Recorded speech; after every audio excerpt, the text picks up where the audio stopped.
Ustaz macam mana? Saya baru saja lapaskan cerai kepada isteri kedua saya, Baiti. Dah lama dia tuntut. Alhamdulillah, saya berjaya bebaskan diri dia daripada belenggu. InsyaAllah.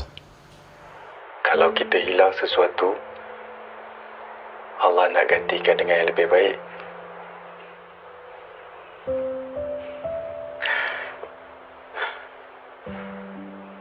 Saya ni mungkin akan habiskan sebahagian hidup saya dalam penjara. Apa lagi yang saya ada? Hanya ada Allah.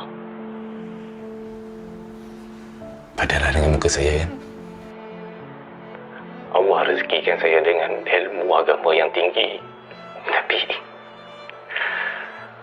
saya lebih ikutkan nafsu.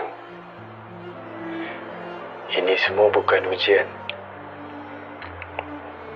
tapi bahasa Tuhan yang kita kurang faham. Sebenarnya Allah sayangkan Ustaz. Allah rindukan Ustaz. Allah nak Ustaz ingat dekat dia. Penjara ni cumalah hukuman dunia.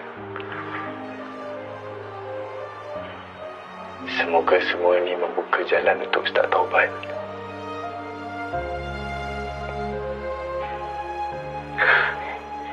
InsyaAllah. Saya minta maaf, Aiman. Ustaz tak ada salah apa dengan saya.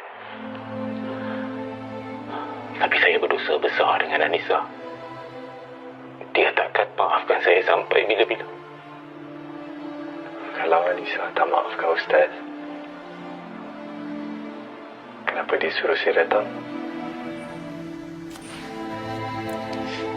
Anissa minta saya bawa ni. Buku catatan untuk Haikal.